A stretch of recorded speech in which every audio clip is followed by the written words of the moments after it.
자, 마감 카운트다운을 통해서 또 시장에 대한 이슈 저희 들여다봐야죠. 오늘은 이분과 함께하도록 하겠습니다. 알파프로 정태근 투자전략팀장과 함께하는 시간이에요. 팀장님 어서 오세요. 네, 반갑습니다. 네, 어서 오십시오.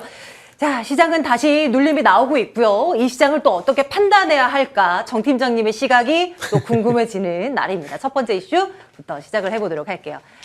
자, 첫 번째 이슈는 뭐 러시아 얘기 안 할 수가 없습니다. 요거부터 한번 시작을 해보도록 할게요. 우크라이나에 대한 침공이 현실화되는 것 아니냐라는 우려감 속에 오늘 하루를 시작했습니다. 그리고 이제 장 마감을 앞두고 있는 그런 상황인데요. 내용은 뭐 이랬죠. 푸틴 대통령이 우크라이나의 평화유지군 지대 명령을 내리면서 이 관련한 우려감들이 퍼지게 된 겁니다. 간밤에 그 러시아 증시가 10% 이상 급락을 한다라는 소식도 이제 전해 들으면서 아, 우리 시장 어떻게 진행될까 사실 굉장히 긴장하면서 잠을 잤던 지난 밤이었는데요. 지금 보시죠. 앞으로 좀 돌아가 볼까요? 러시아 시장이 그렇게 폭락하는데 우리 시장은 사실 어마무시한 폭락은 사실 오늘 아니죠. 지금도 나름의 어떤 2%, 3%대의 급락은 폭락 수준은 아니니 말입니다. 다음 장 보시죠. 유가도 엄청나게 요동치지는 않는 흐름. 단 이제 러시아의 통화 루블화는 수직으로 상승하면서 가치가 폭락을 해버리는 그런 흐름이 이제 직접 이제 전쟁 리스크가 부각이 되는 그 당사자의 국가에서는 좀 확인이 되는 그런 모습이 간밤 이제 나타났습니다. 우리의 영향은 한 어느 정도나 될까요? 무엇보다도 전쟁 리스크도 궁금한데 이제 곧 닥칠 미국의 FOMC가 좀 궁금하다라는 시각도 있어서 좀 챙겨보려 합니다.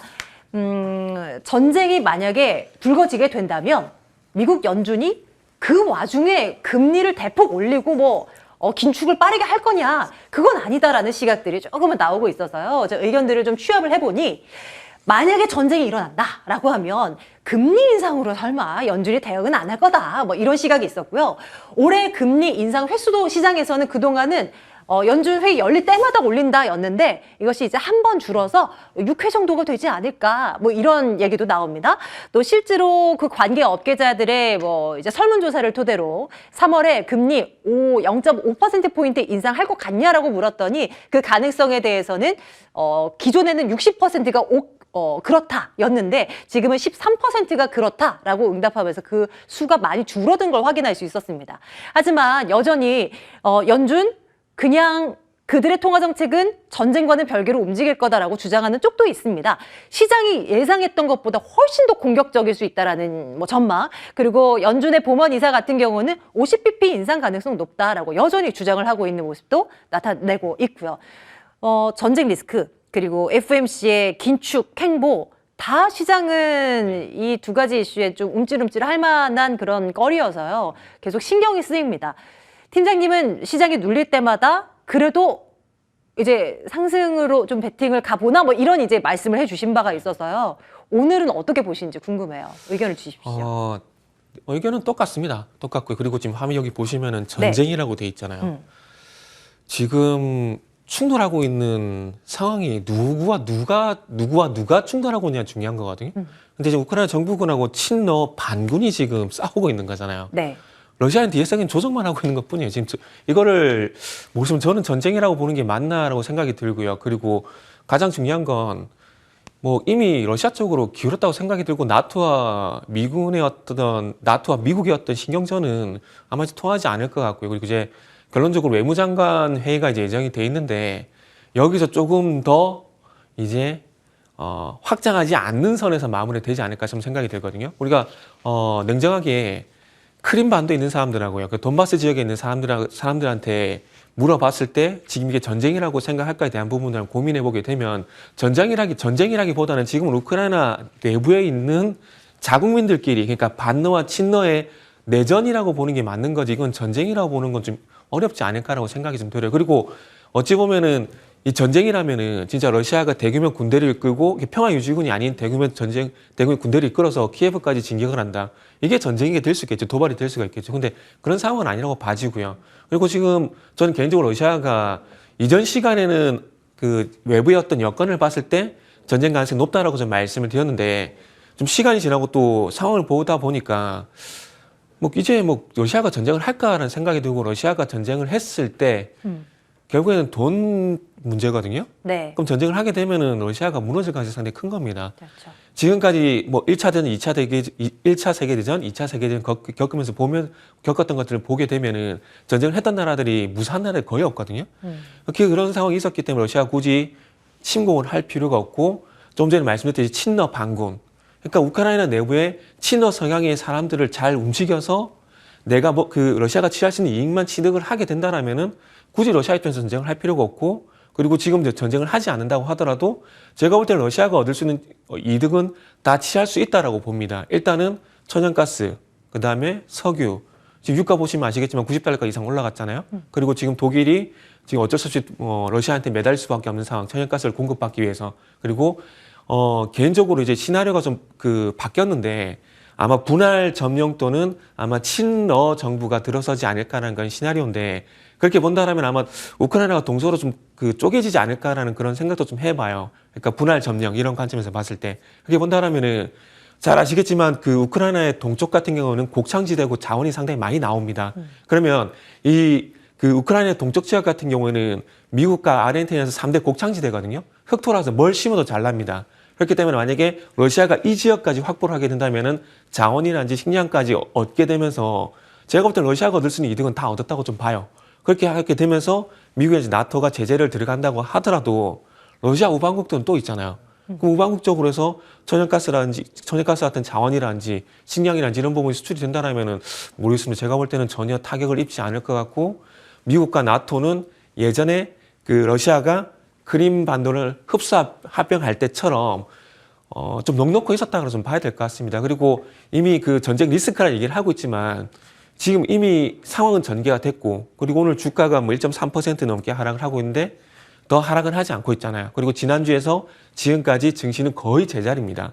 거의 제자리고 진짜 시장이 안 좋았다라면은 지난주부터 시장이 빠져야 정상이지만은 지금 어쨌든 계속해서 지금 증시 상태에서 머물고 있다는 건 제가 봤을 때 답보 상태라고 봐야 될 것 같습니다. 답보 상태고 아마 이렇게 그 내전 형식으로 가다가 유야무야 그냥 또 리스크가 가라앉게 되면서 또 시장은 또 반등하지 않을까 생각이 들고 있습니다. 그래서 지금 조금 매수를 해야 되나 말아야 되나 고민하시는 분들이 상당히 좀 많은데 조금만 기다려 보십시오. 기다려 보시고 아마 시장이 어느새 조금씩 회복된 구간이 나올 겁니다. 근데 그게 언제 끝날지에 대한 부분들은 저도 지켜보면서 좀 말씀을 드리고 싶고 전쟁은 나지 않는다. 단지 시장이 걱정만 할 뿐인 거고 지금 그런 연유로 해서 시장이 투자 심리가 약해져 있기 때문에 이 부분만 회복이 되게 되면은 시장은 올라간다. 그 관점에서 아직까지 지난주에 말씀드린 부분, 지난주 말씀드린 의견 똑같다라고 생각하시면 될 것 같아요. 네네. 아마 이제 뭐 지금 신규로 매수를 하나 안 하나 뭐 이걸 고려하시는 분들이라면 네. 조금 더 기다려볼 필요는 있겠네요. 뭐 매수를 무리해서. 하셨다고 하더라도 걱정할 필요는 없어요.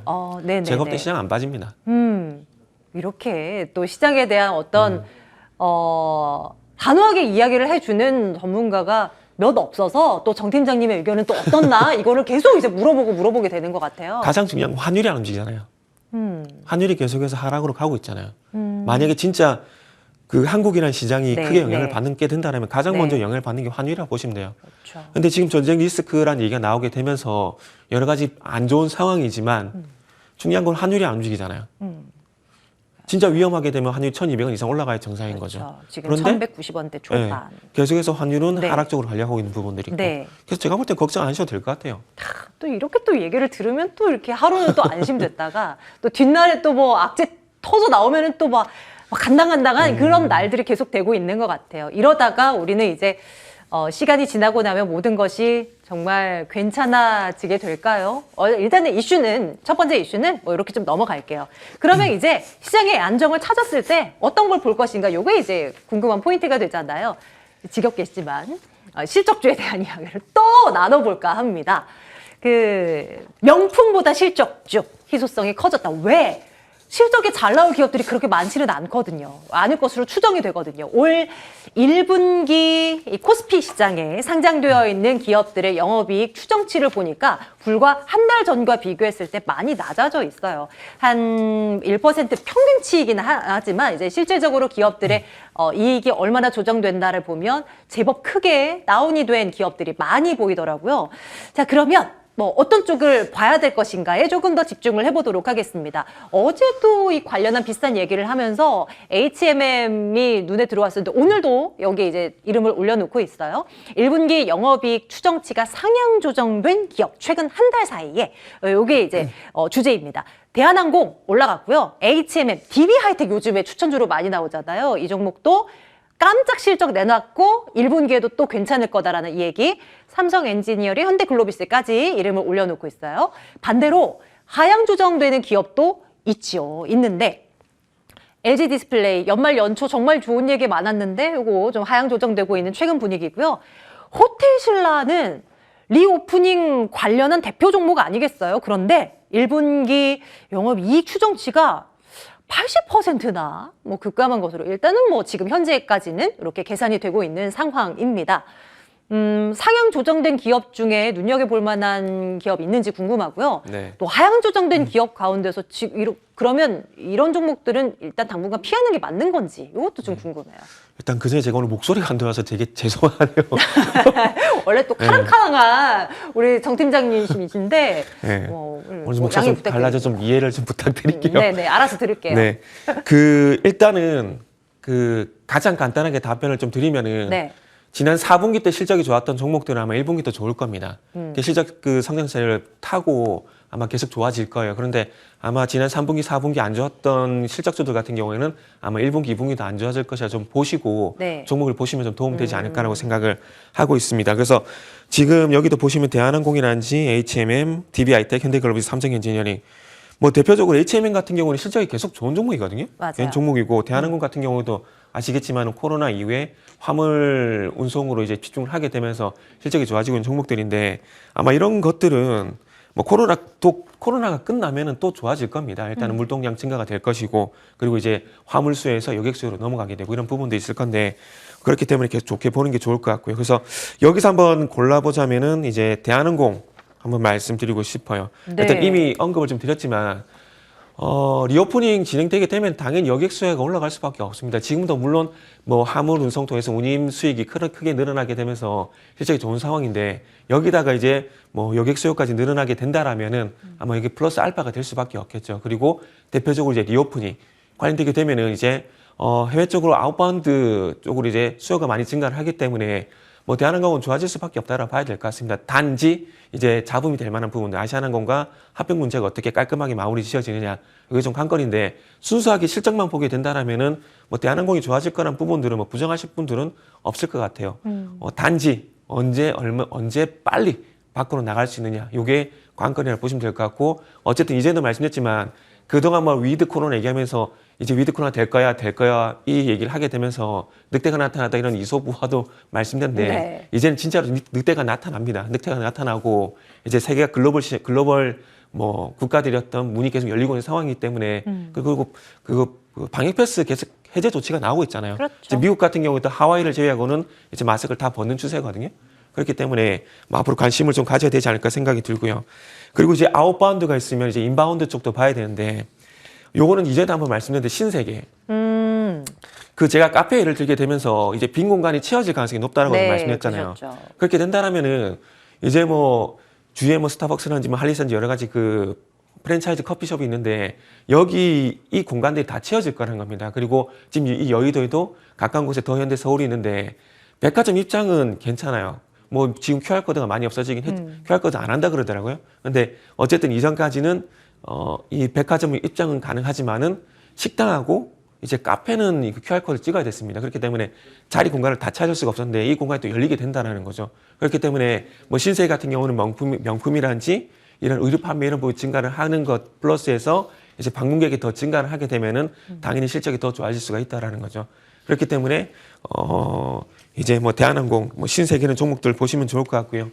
그리고 이제 시장의 주도주 보게 된다면 하이닉스, 뭐 IT 같은 경우는 계속 좋게 말씀드리고 있는데 어차피 결국 말씀드리지만은 IT 자동차가 가야 됩니다. 가야 되기 때문에 IT는 뭐 계속해서 말씀드릴 수 있는 부분들이고 이제 달라진 부분은 어쨌든 2월 달에 메모리 가격이 좀 반등을 하고 있다는 부분들. 네. 그리고 낸드 플래시 쪽 같은 경우에도 어쨌든 솔리다임의 합병 효과 이런 부분들이 나타날 것이기 때문에 이 실적 효과가 물론 하이닉스가 4분기 대비해서는 안 좋을 거예요. 그런데 항상 실적이 전년 동기 대비해서 보기 때문에 전년 동기 대비해서는 좋은 상황이기 때문에 아마 하이닉스 같은 경우도 실적주로도 한번 보시는 게 좋지 않을까 말씀드리고 싶네요. 네, 좋아요. 그러면 팀장님, 네. 뒤에 지금 나오고 있는 이익이 하향 조정된 기업들은 네네. 이거는 어떻게 봐야 돼요? 굳이 이런 것들은 뭐 새로 담을 필요는 없다고 봐야 되나요?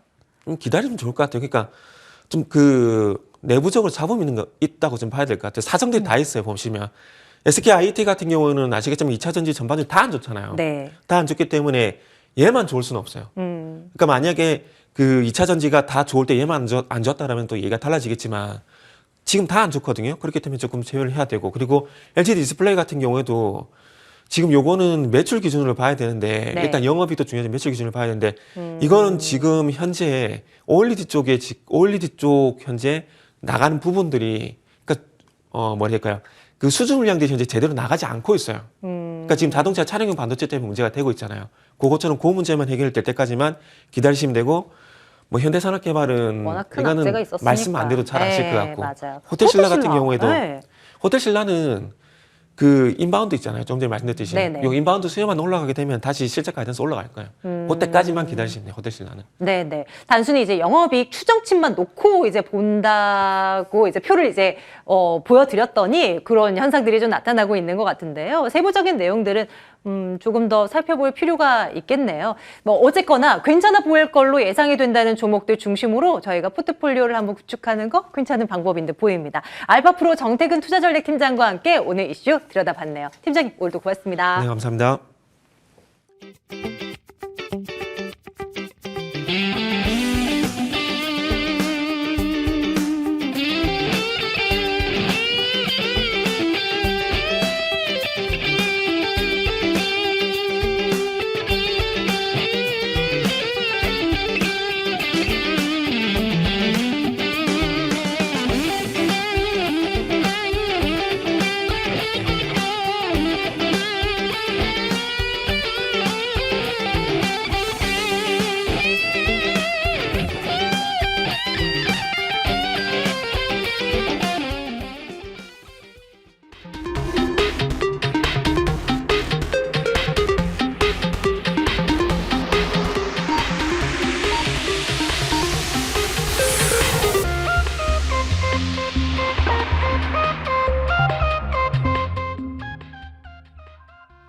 네, 어제와는 달리 오늘 온종일 시장은 힘이 빠진 채로 흘러간 하루였습니다.